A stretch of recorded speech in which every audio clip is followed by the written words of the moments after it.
It's gonna be a great day. Like the sun's shining, the birds are chirping, and nothing's gonna ruin this day. That's right. Perfect.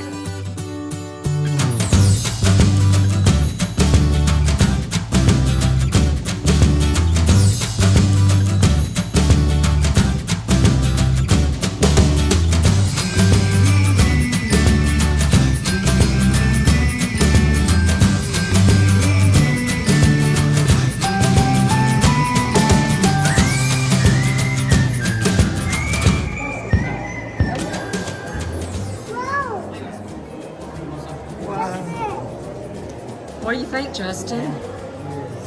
That's pretty. Oh, it's getting his nose. Watch, it's doing his nose. Do it again on your nose, Justin. There's a dinosaur behind you. Here. What do you think? You got to get over there and let me take a picture.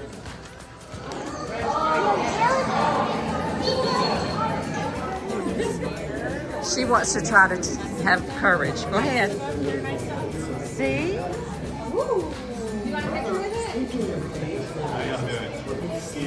At the ball, there's both python, but different species. Two different kinds of pythons. Touch it again, Daddy. Kind of like dogs. You got the dogs, you got your Poodles.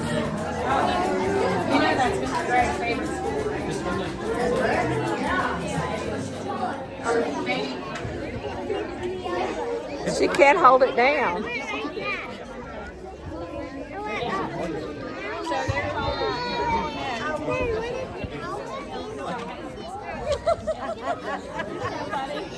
Here's play. These are our Tesla coils. Now, before we get started, I need to know how many of you guys are actually familiar with a Tesla coil? Ooh, okay, I think I saw your hand here first. So do you think you can tell us what you believe we are about to see? Lightning. Lightning. Simple answer, and it is exactly correct. Yes. These things are plugged into about 220 volts of electricity, which sounds like a lot, but it's actually about the same amount that you would use to power a dryer to dry your clothes, so it's really not that impressive. Well, these Tesla coils are actually going to amplify or increase that electricity, turning that 220 volts into 1 million volts. That's a lot of electricity. Right, exactly. This is what's going to happen with the electricity. You see, as the electricity keeps flowing through, eventually it gets so much electricity that it is forced out into the air in the form of artificial lightning. So these things were actually invented by a genius named Nikola Tesla, who was born in Serbia in 1856. Now, as he grew up, he was taught by his parents from a young age to seek all truth from the Bible. Now, he got a whole lot smarter later in life. He actually was a genius, really, really smart guy. But as he grew up, he continued to hold on to his faith. In fact, later in life, he was quoted in saying, "The gift of mental power comes from God." I mean, think about this. This is a genius giving glory to God for their mental ability. That's pretty inspiring. Now, one day, Nikola Tesla had an idea. This idea was to try to figure out a way to transmit electricity through the air without the use of wires. So in 1891, he created the Tesla coils to do exactly that. And these things are going to be producing for us bolts of artificial lightning. So let's do a little quiz here. I'll start us off. We got solids. Okay, what comes after solids? Liquid, good. Okay, what comes after that? Gas, okay, good. What comes after that? Plasma, that's exactly right. The lightning that you're about to see is made up of plasma, which is really, really hot.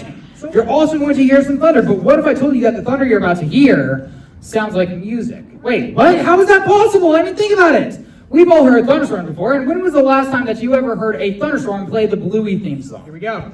5, 4, 3, 2, 1.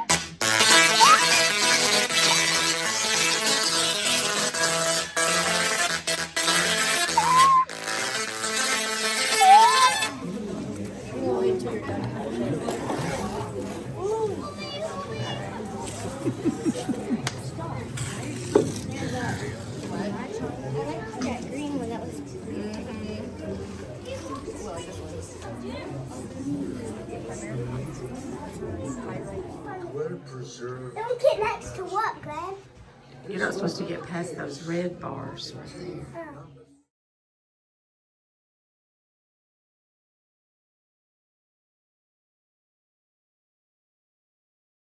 Okay, and then we're going to put this down. The thing that you're leaning on there is called the bar. Okay. And it turns this screw. Let me take this right here.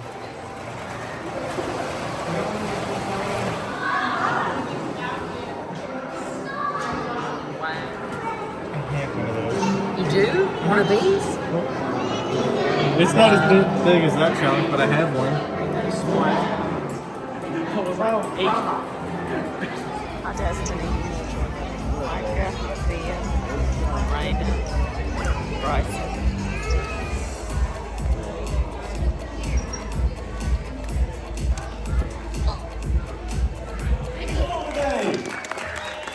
Have you had a good day so far? Yeah. Have you seen a couple of animals so far? Oh, you're about to see a lot more.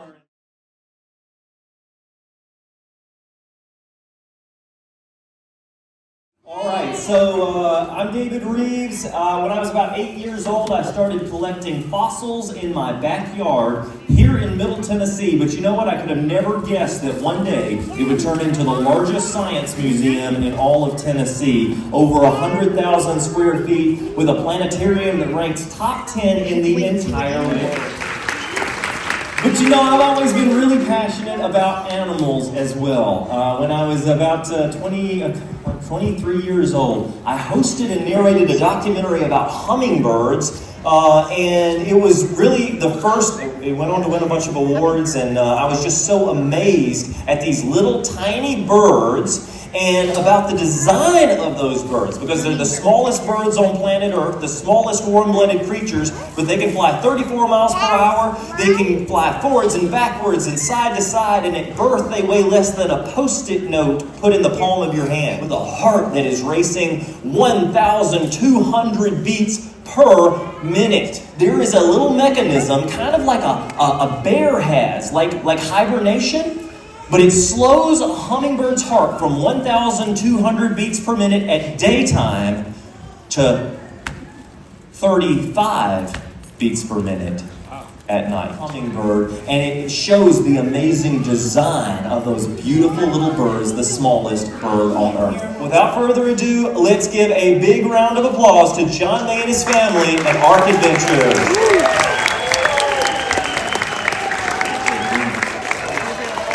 6 states, Noah was a just and perfect in his generations at the time. I've been flying for a while, and I needed to rest. And I figured I would stop and say hi. Where do you come from? Tennessee! Did you get the same feeling to leave your home and family, just the two of you? As Noah, he had a real close personal relationship with God. Who's that guy? Just like these animals here, I can't just put them down for 4 or 5 months at a time and hopefully play with them when I'm ready to handle them. You see my buddy here, Oreo. Anybody know why we call him Oreo? He looks like an Oreo, right? These guys come from Argentina. He's a black man. He does some really cool things when he's, ready. If he feels like he's threatened or he's scared, he can get on his hind legs and run at you. It is terrifying. I've only had it happen twice, and it's not no fun. This is a pink-toed tarantula. They're from Africa. That's where she originates from. They call it pink toes. It's kind of hard to see right now, but those look like pinkish orange around her feet. She represents purpose for us. Her whole purpose is to keep pest control down. Without spiders and tarantulas and little geckos and all that, we'd be overran with all kinds of insects. The ark is where they're heading, and to the ark has a purpose of protection. Has been bothered or irritated, I guess you'd say, he will pull his feet in, and the shell protects his body.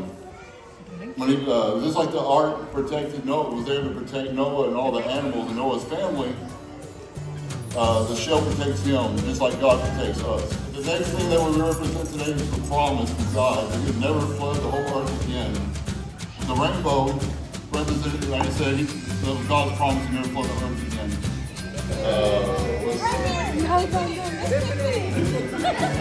Give me 1 second, I'm going to get a few more things set up real quick.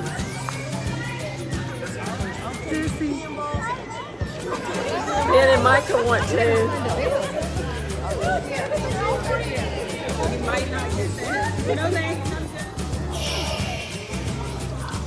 Everybody makes scary faces. Scary.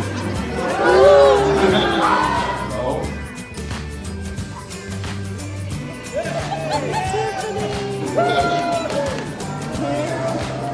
Wait, do they buy it? Oh, I like your face. They have it now. You got a heart. They have it You got a heart.